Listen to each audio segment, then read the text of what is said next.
俄亲普京的高层人士离奇死亡，最近又有一个司令去世，而且死因不明。不过，根据美国记者发表的报告，俄罗斯境内由美国 CIA 带领的北约特工小队在俄罗斯境内搞爆炸破坏，不排除这些特工会暗杀俄军工的重要人物。为了调查司令死因，俄罗斯联邦安全局已经组成了一个调查小组。问题来了，俄军高层人士的死亡是人为吗？美国 CIA 又是如何在俄境内搞破坏的？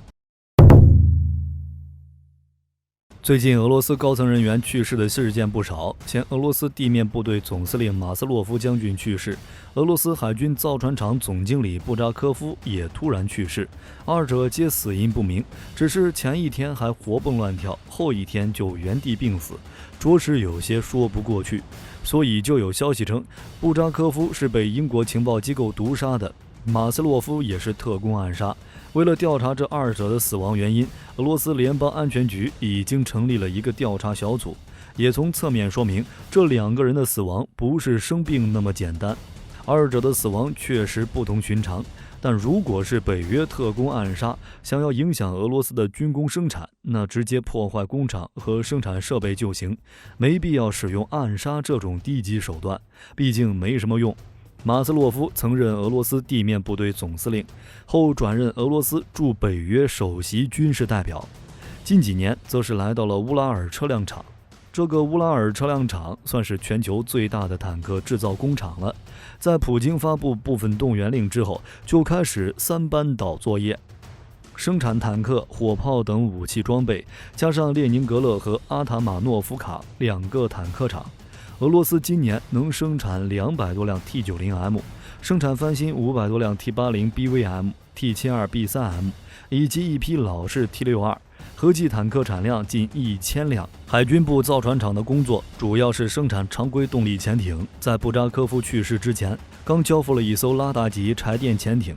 坦克、潜艇对于俄罗斯而言都比较重要。乌俄战争需要坦克当前排，潜艇则用来威慑，但是暗杀军工厂的人员是真的没必要。虽说这俩人确实是精英，但是打设备比暗杀有价值多了。而且俄罗斯已经被北约制裁很长时间了，设备坏了，短时间内是真没得用了。而且就俄罗斯坦克的生产速度以及翻新的型号，也没什么阻碍的必要。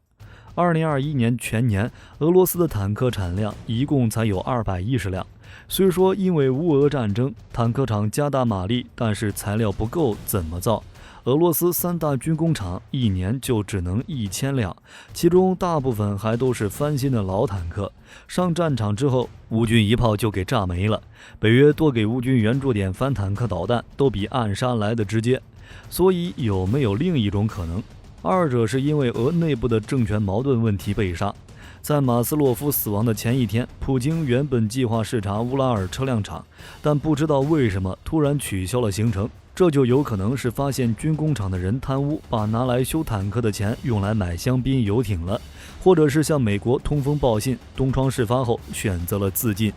之前的军校副校长博伊科不也是因为无法达成动员目标，被迫在办公室自杀？至于俄罗斯联邦安全局成立的调查小组，也是在掩人耳目，或者说想把黑锅甩给美国。问题是，这个黑锅美国还是非背不可，因为在俄罗斯境内真的有美国 CIA 的特工。俄罗斯境内有美国 CIA 的人，这事儿大家都知道，俄罗斯也知道。不过乌俄开战之前顶多是窃取点军事机密，但乌俄开战之后，美国 CIA 就带着北约特工在俄罗斯后方搞破坏了。最近美国的调查记者墨菲就发表了一篇调查报告，里面描述的就是美国 CIA 是如何激活在俄罗斯休眠的欧洲特工，并且在俄罗斯境内搞破坏的。按照调查报告显示，现在有3股势力在俄罗斯内部搞破坏。第一股势力就是美国 CIA 领导的北约各国特工小组，这点肯定是有的。这年头，谁没在敌方阵营里安插点间谍？特别是死对头这种。北约安插在俄罗斯的间谍，基本上都是从2016年就潜伏进俄罗斯。美国没有直接参与这些行动，而是与欧洲特工合作 ，CIA 负责情报制导和各种情报支持，北约特工则负责动手。一般情况下，这些特工都是伪装成铁路工人等职业，然后利用职业之便在俄罗斯全国各地埋炸药，甚至连白俄罗斯都有。在乌俄战争爆发之后，白俄罗斯境内的铁路信号被连续破坏5次，当地的火车交通几乎完全瘫痪。除此之外，还有4月下旬的俄罗斯航空航天防御部队建筑大火，之前俄罗斯武器制造厂等重点区域的大火，俄罗斯生产导弹的别尔姆火药厂，以及其他军事工业发生的神秘爆炸，铁路桥和发电厂发生的爆炸等事件，都是特工小队干的。说到这儿，就有一个可能，当初克里米亚机场的爆炸事件并不是烟头惹的祸，也是特工小队在机场埋的炸弹。当然没证据，只能说有可能。第二股势力就是乌克兰安全部队的渗透破坏，这点无可厚非，毕竟俄罗斯都入侵乌克兰了，乌派点人到俄罗斯境内搞破坏，这很正常。不过与其说这是乌克兰的渗透部队，更不如说依旧是美国特工，这里面很多人都接受过美国的长期培训，所以都带有明显的美式风格。比如破坏铁轨和电线都是按照战术手册进行的，在渗透行动中也用到了 CIA 提供的炸药。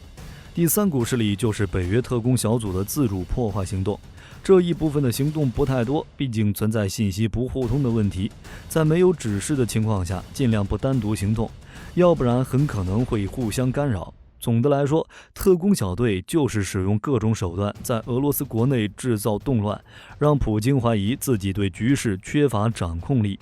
从而做出一些错误判断，顺带干扰一下俄罗斯的军工厂。这点确实有可能，毕竟关于俄罗斯爆炸事件的疑点很多。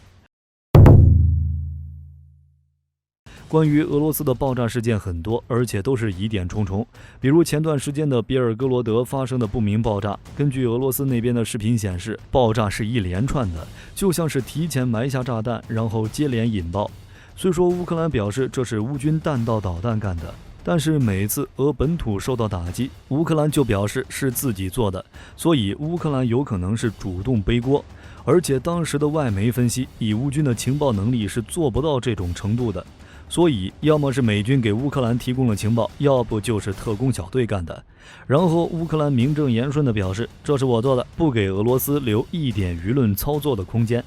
还有之前闹得比较大的北溪管道爆炸事件，根据瑞典的检测，管道损坏确实是蓄意破坏，但是谁干的都不清楚。而且事关瑞典的国家安全问题，瑞典也没有分享具体细节。不过外界普遍认为都是美国干的，毕竟其他人也没有破坏的理由。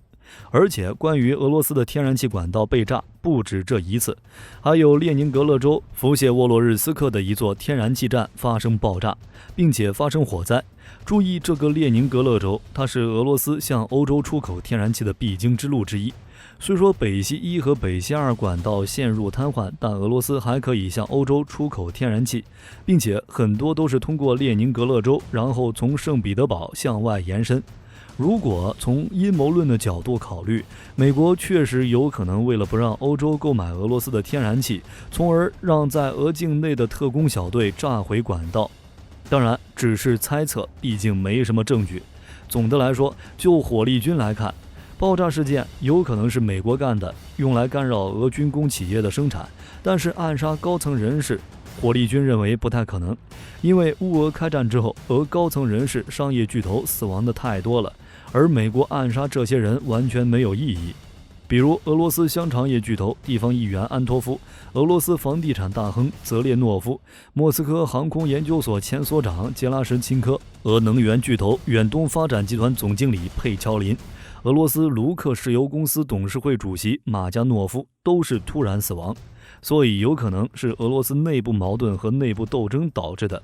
毕竟乌俄战争陷入僵局，普京把特别行动打成了莫斯科保卫战，宣布部分动员令之后，民众都上街抗议了，更别说政权上的斗争了。为了维护自己的执政地位，普京很有可能采取非常规的措施，比如打击反对俄罗斯入侵乌克兰的那些人。马加诺夫就公开批评俄罗斯，表示不应该对乌克兰实施军事行动，并且呼吁双方停战。为了避免造成更大的骚乱，导致民众反战情绪暴涨，暗杀也不是不可能。反正俄罗斯国内有美国 CIA 的人，到时候把锅一甩，堪称完美。这锅美国不背都不行。好了，这期视频到这儿就结束了。各位觉得俄高层人士离奇死亡的原因是什么？欢迎在视频下方留言评论。如果视频内容有不对的地方，各位也可以在下方指正。我是火力军，下期见。